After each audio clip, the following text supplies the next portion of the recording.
I am Sophia Thorne, author of Desire and Social Distance, and I split my time between New York and Tennessee. I hold a bachelor's in English literature and am enrolled at Emerson College for my MFA currently in creative writing. That sounds awesome, and a lot of heavily focused in writing as well. Yeah, very. What was your inspiration for Desire and Social Distance? So I was actually inspired by an experience that I had myself during COVID. I developed a very intense long distance friendship with someone that sort of helped me get through the shutdown in New York State. However, over a year and a half of becoming very close friends, we never met in person. And I kept thinking, if it's possible to develop this sort of intimacy strictly digitally over the course of a year and a half and never even be in the same room, then surely it's possible for this to apply to a love story. And so I started trying to fit that scenario into the framework of a romance novel, and that's where it came from. I think a lot of us have a lot of online friends that we've never met, and like the how close we are with them is like truly amazing, and it's like I want to meet you in person. Just sometimes doesn't work. Sometimes it doesn't, but I wanted it to for this novel. Yeah, it definitely does. It has been one of my favorite reads, especially to do with lockdown and COVID as well. Thank you. What drew you to writing in the first place? I've always written. I recall in third grade, we were assigned for homework to write a lullaby. And the next day I turned mine in and the teacher came to my desk and said, "Did you really write this?" And I said, "Yeah." And so she showed the principal and they had me tested for the gifted program and all that, which was a whole nother conversation. It sort of like wasn't a great experience for those of us who went through it, but that's what started it all, and that sort of kept me writing. In middle school, I wrote this ridiculous collection of novels, YA novels, that followed around four middle school girls who were in band. And this just goes to show you what an immature writer I was at the time. Their band director was the main villain, and she lived in a small town in a mansion and drove a red Ferrari on a teacher's salary and somehow just carried a gun around with her, like a 9mm, everywhere. And so she would stalk and kidnap her students and put them in the torture halls underneath her mansion and test their wits to see if they could make it back out alive. But she never faced any sort of, legal complications because of this. It sounds like a fantastic novel story that a lot of kids would probably enjoy for seeing if they don't like band or anything as well. Yeah, so that's sort of always been just writing, and I also have like 17 short story and poetry publications under my legal name. So I've just kind of been writing my whole life. Just expressing myself in written word has always been something that I've done. I remember even my very first diary, my very first entry was the day, it was New Year's Day in like 1987. And I tried to make a joke, and I still remember it was horrible. Um, I was talking about my mom taking my sister and myself to friends' houses for New Year's Eve, and the power went off. And I remember us carrying around this Christmas ornament that glowed in the dark so our parents could see us. And I wrote in the novel, "Last night I went to Aunt Carolyn's with mom. The electricity went too, but it went off." That was the first stinker. And so it all just kind of started from there. I just always wrote and tried to understand my life through language. I think it's also very special when you actually share it with others as well and they get to enjoy it as well. How did you choose which character to center your story around that desire and social distance? So, well, as you know, it's a dual point of view. So you get the viewpoint of the interior worlds of both Elena and Grayson. And I guess the way I sort of constructed those characters, Elena is more of a complete fiction than Grayson is. Grayson is fictitious, but I cherry picked attributes from two people that I know in real life to sort of give him some of his characteristics. Um, but I came up with the two main characters for Desire and Social Distance before I created any of the secondary characters or anything like that. And I wanted just to center it around both of them, because of the nature of it being online. It was so removed. If I didn't show his thoughts, would have been such a limited perspective from Elena's point of view that it would have been hard to tell the story. So the point your POV changes were really mindful of the sort of the framework of your story, Yeah. which is really cool to see. What was your process for writing Design Social Distance? I know you said that you did the characters, you had your character, you sort of fleshed out your characters. Did you plan your story, or did you go sort of scene by scene as a bit more of a pantser way of writing? Well, I am a pantser in how I pull it all together, but it's with little pieces of attempted plotter stuff. So I came up with the characters first, and then I sort of work on the narrative arc alongside the two main character arcs, and I give each side character a mini arc that they go through for the narrative. And then I go from there. I use 3-act structure. So I come up with the beats and then I fill in around the beats until I've got enough to sort of connect the dots between the primary beats of the story into sort of an outline. And then I block it. So I kind of write the stage directions for each chapter, like Elena does this, Grayson replies that. And it's all in third person. And it's in present tense. But then when I go back and I'm ready to write for the reader, I write it in first person past tense, which is how the book that you've read is published. So it's sort of a process, and I just keep rereading and keep immersing myself, excuse me, in that world. One of the things that proved an immense creative tool for me while writing this actually was TikTok. I was using it to sort of promote the book as I was writing it, but I would find that as I was creating like a scene from the book, sometimes I would write the scene on TikTok, making the video, so that when I posted the video, I'd go back to the manuscript and add that part. So it was a really useful thing for me to use. Especially since social media is linked into your book as well. That's so good.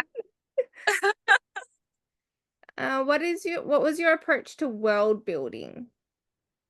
With world building, I didn't do as much as like such as a fantasy author might do because of no, it's our world, it's a contemporary novel. But when I'm trying to build the world of each character, I try to just include as many sensory details as I can. What does it look like? What does it smell like? What does it feel like? The smell of coffee always, that Elena mentions from her memories of Grayson's office and Grayson always drinking coffee. Elena's plants and like the textures of the lingerie that I described. I try to make everything very visual so the reader is sort of brought into seeing it more cinematically as they read. And I feel like that's the best approach that I can have to world building. It was really good to be able to, like, sort of put myself into each of the characters' shoes with all the details that you were sharing with the And novel. that's what I wanted. Did you have a favorite moment to write in the book? Um, I guess my favorite moment would have to be the meet cute where Elena is logging on to her Zoom meeting with her editor Yasmin, and out of nowhere, her professor from 20 years ago, who she doesn't immediately recognize, comes on the screen. So I sort of had, the every micro movement, every fleeting smile, every blush, like getting to know these characters, I could make everything they did have more significance. So if you read the entire book and then went back and read it again, you would kind of understand earlier how Grayson, of course, is reacting and what those little tiny things meant, um, even through Elena's point of view. So writing Elena's shock and Grayson's reaction to her shock was one of my favorite things to write. That, and I would have to say the exchanges between Grayson and his best friend Sebastian. The dialogue was so much fun to write for that. Dialogue so really moves the story forward and, like, get a bit more in detail into each of the characters as well and how their relationships are with of the characters, which is really good as well. How has writing and publishing books changed the way you see yourself? It hasn't in a real fundamental way just because I've been involved with the writing world for so long. I became an editor at a literary magazine for the first time in 2014. And then I created my own lit mag in 2018 called Coffin Bell. And it's for literary horror. And I've been the editor in chief for 7 years. And so I not only write, but I publish other people's work. And um, in so much as it making me a real writer, I don't really subscribe to that kind of thought process, but I will say that it's changed me from a moderately behind author to a chronically behind author. I have so much to write now, so many ideas for future books that I just feel like I don't have enough time to ever get them written. Did you find it since you are an editor as well, did you find yourself trying to, like, edit as you were going, or you had to be, like, really mindful of getting the first draft through and then sort of editing it yourself a little It's bit afterward? hard to not edit as you go, but a lot of really the best edits I made. Okay, so for this novel, I actually wrote the entire thing, 89,000 words, and one of the most I think important characteristics you can have as a writer is the ability to self-edit, is the ability to look at what you've written and know if it can be better or know if it's your best effort. So I wrote the first version of this novel in its entirety, first draft, but by the time I got to the end of that novel, I knew Elena and Grayson so much better than when I started that the plot that I added to Desire and Social Distance the first time around didn't seem to serve the characters they became.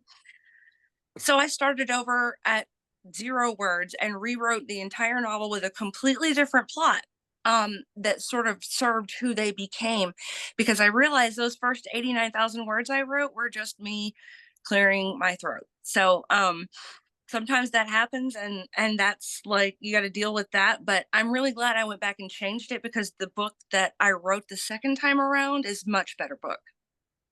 And I guess, you always start to learn to know your characters as well, and it's sort of frustrating it's at the end of the book instead of when you're like, "No, couldn't you have told me all of this first?"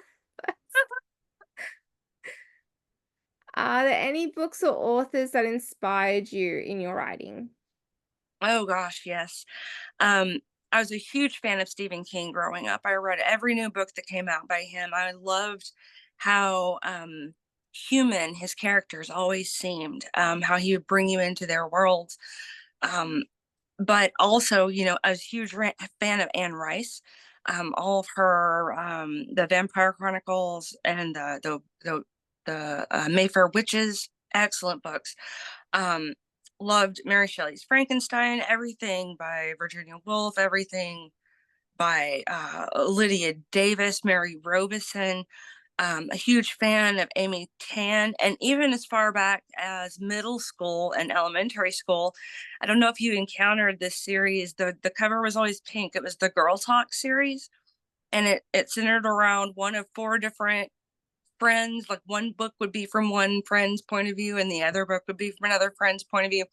They were very young YA books, and I was obsessed with those. But also Edgar Allan Poe, Sylvia Plath, Shirley Jackson, Emerson. Of course, I'm naming a lot of the classics because I studied them so in depth in school. Um, but yeah, just about everything I've read has had some impact on me as a writer, whether it be something gives me an idea of something to write or it tells me what I don't want to write. You you always see I also find that as well as, like, some books are like, "I really like this idea. I don't know if I could write it as well as you guys, though." Maybe not this genre, but I might try a different genre too. What Absolutely. advice what advice would you give to a writer working on their first book or thinking about starting to write their book?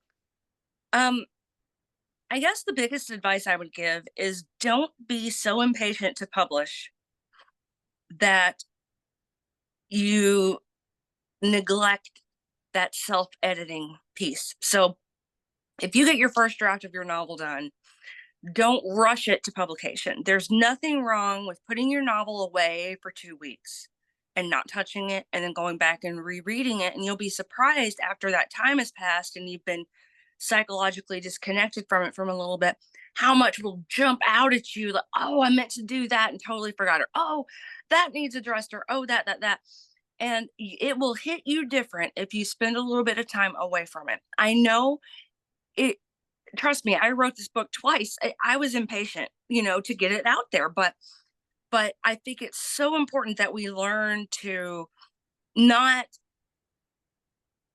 make a name for ourselves based on not our best effort. So like my best advice would be, you know, make sure and you truly believe this is your best work, and do that with every book. And if you do that, if you stay true to yourself instead of, and here's where it gets controversial, instead of trying to write what other people are writing, or Yeah. instead of trying to write to market, write the story that wants to be told and then switch it around. And listen to your friends, listen to your beta readers, listen to editors if you hire them. But honestly, recognize when you're clearing your own throat, and don't rush through the publishing process. Really put your best work forward is what I would say. That's perfect advice. I think a lot of people at the is in this time sort of rush through, and you can sort of see it when they're like turning over books quite often. Like there's nothing wrong with it. I know No, yeah, it's different just processes and like how writing styles as well, but you sort of can see the trends and people trying to gear to write to trends when you really should just be writing to what you want to share with the world. yeah, that's my advice. What's your favorite writing snack or drink if you have one? Coffee. I'm a coffee drinker. Just like Elena, that's a detail I pulled from my life. I make a nightly pot of decaf hazelnut coffee. Every morning I have hazelnut coffee, and every evening after dinner I have a pot of decaf because it's just my favorite drink. But I absolutely, it's just like the smell of coffee makes me want to write. I just have so closely associated the two, that every time I make a plan to sit down and write, I just brew a pot. It also keeps you focused as well and awake. Yes. Do you play music when you write? And if you do, what's your favorite type of music? I don't actually play music while I write. I prefer silence or ambient noise like a coffee shop, Mhm. but that's not to say I don't use music. I use music to evoke a mood prior to writing, or to get myself into the tone of what I want the scene to feel like. Um, but once the actual writing begins, I find that I guess it's because I'm a 25-year classically trained musician. I Music is distracting while I'm trying to write. I count the beats, I subdivide, I can't help it. I was a classical saxophonist for 25 years, and I just but if I'm doing it before writing, I can use it enough to kind of get in the mood, which kind of affects the language I use when I write. And I found that film soundtracks are excellent for evoking mood. So I especially like the Dark Knight soundtrack, things like that are awesome, especially for like higher action scenes when you're trying to build some, tension. Um, and then a lot of music I discover on TikTok, especially on Book Talk, Yeah. for romance novels. Sometimes I love those and end up listening to those before writing a spicy scene. So I use it, but not while I'm writing. I think music would also sort of distract as well, especially if you're sort of trying to get the dialogue out as well. Sort of like, oh, actually, I like this song lyric. Yeah. As well. And my final question is, who has been the biggest supporter of your writing? That would have to be my mom. She's one of those that she will take a story that I've published, that I've written, that's been published. She's read this book, but even before that, she would read things of mine that got published, and she'd text me out of nowhere like, "Oh, I'm at a party. Send me the link to this and that. I got to read it to him." And so she has just shared my work with friends and strangers alike for years. So she's got to be the biggest supporter that I have. She won't let me talk about book 2 at all because she wants no spoilers. She cannot wait for Time is the Greatest Distance. I actually called her kind of during while she was reading book 1 on the bridge to the climax where Grayson had just made his surprise visit to Elena and decided to turn around. What happens Yeah. there. And I called during that time, and mom couldn't even talk. She was like, there's a lot of stuff happening. Let me call you back. The ultimate, when somebody's so into your book, they can't even talk to you, and you're the one that wrote it. So, I mean, that's awesome. And I know she's biased. She's my mom, but I still appreciate it. And it's helped me so much, especially when I meet someone that she has shared my work with previously and they remember it. So, definitely my mom. It's really great to hear that family members, especially your mom is so close and like biggest supporter of it as well. I think that's perfect. I know some people don't want their parents to read their book, but no.